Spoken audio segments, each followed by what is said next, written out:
Rian, keliling dulu biar yang nanem mbah-mbah perempuan. Iya.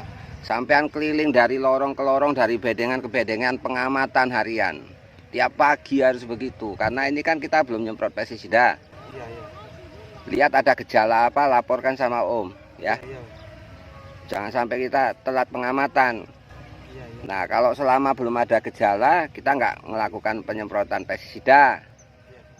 Tapi begitu ada gejala, sampean laporkan. Iya, iya. Kalau gejalanya masih 1-2, abaikan, ya. Iya, iya. Keliling aja, yang penting dikeliling, diamati tiap pagi itu harus, ya. Iya, iya. Nah, oke.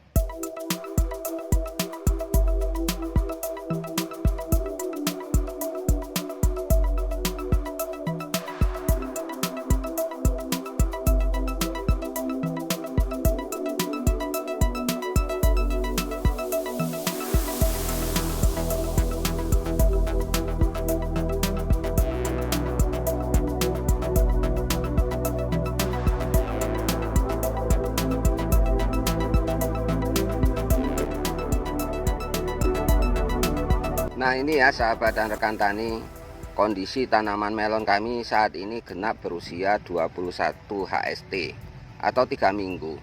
Karena pada waktu itu nanamnya tepat hari Senin tanggal 17 April 2023 sebelum lebaran ya. Dengan kondisi seperti ini, makanya setiap pagi salah satu karyawan saya, Mas Rian, wajib keliling dan mengamati dari satu tanaman ke tanaman yang lain, dari satu bedengan ke bedengan yang lain. Intinya jam 6 itu dia sudah masuk kerja, langsung keliling pengamatan, masuk-masuk ke dalam. Hampir semua tanaman harus dilihat dan diamati. Karena sejauh ini kita belum menerapkan pestisida apapun, baik dalam bentuk insektisida maupun fungisida. Meskipun di awal-awal kita pernah melakukan penaburan furadan ya, 1 hari setelah tanam, kemudian penyemprotan sumo 1 hari sebelum tanam. Dan sumo itu ditujukan untuk mengendalikan yuyu atau beletang atau kepiting. Tidak diaplikasikan ke tanaman, melainkan di parit-parit antar bedengan. Nah, setelah itu kita belum ada melakukan aplikasi pestisida apapun. Sebagai petani dan manusiawi juga ya, kalau saya sendiri sebetulnya juga was-was. Karena kita belum ada penjagaan pestisida di tanaman melon kita. Nah, maka itu perlunya pengamatan setiap hari di pagi hari. Nanti sore hari saya juga pengamatan. Jadi kalau saya nggak sempat pengamatan, saya serahkan sama Mas Rian. Supaya kita tahu tindakan-tindakan yang bisa dianggap urgent yang harus segera kita lakukan.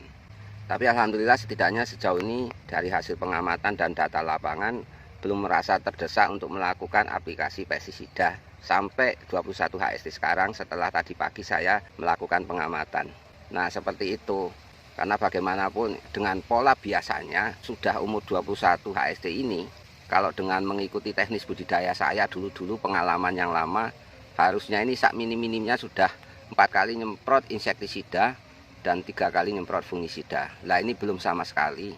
Ya otomatis ada sedikit rasa was-was ya, karena berbeda dari kebiasaan sebelumnya. Karena bagaimanapun intinya keberhasilan tanaman juga keberhasilan untuk ekonomi dan kesejahteraan keluarga kami sendiri. Tapi saya kan juga tidak mau berbohong dengan apa yang ditunjukkan tanaman melalui gejala dan tanda-tanda. Karena prinsipnya kalau kita membohongi tanaman kita sendiri hanya demi prestis, hanya demi gengsi, hanya demi merasa untuk bisa viral atau bisa ngetop gitu, saya rasa itu sama dengan bunuh diri.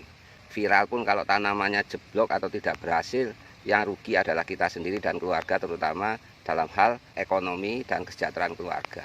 Jadi ya secara otomatis saran saya, apapun yang kita tanam, lakukan pengamatan harian. Supaya kita tidak melakukan hal-hal atau tindakan teknis budidaya di luar dari apa yang ditunjukkan oleh tanaman atau apa yang menjadi kebutuhan tanaman.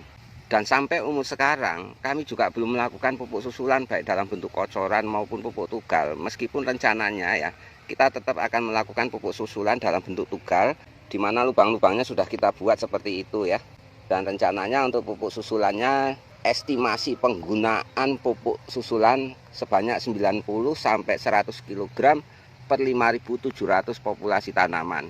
Yang nantinya di setiap lubang pemupukan susulan akan kita berikan 1 sendok makan atau sekitar 17,5 gram per lubang tanam. Dan itu akan kita alokasikan sampai panen. dengan komposisi yang rencananya menggunakan NPK 16 Yara sebanyak 50 kilo, kemudian Kamas 40-50 kilo. Nah, nanti setelah diberikan 1 sendok makan takaran ke setiap lubang pemupukan susulan, baru akan kita tutup dengan campuran pupuk kandang dan arang sekam agar pupuk tadi bisa lebih tersimpan dan tidak menguap, sehingga nitrogennya akan terikat oleh arang sekam dan pupuk kandang yang nantinya bisa tersedia untuk tanaman tanpa harus terkurangi oleh faktor lingkungan, baik dalam bentuk penguapan, tercuci air, ataupun dalam bentuk terikat oleh partikel tanah.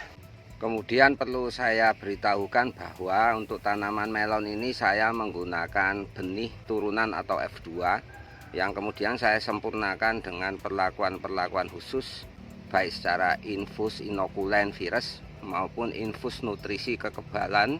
Dan mungkin karena faktor inilah yang membuat tanaman melon kami menjadi lebih tahan atau lebih toleran terhadap penyakit-penyakit virus. Karena sejauh ini alhamdulillah dan mudah-mudahan jangan ya, belum ada gejala yang ditunjukkan tanaman karena faktor yang disebabkan oleh infeksi penyakit virus maupun bakteri.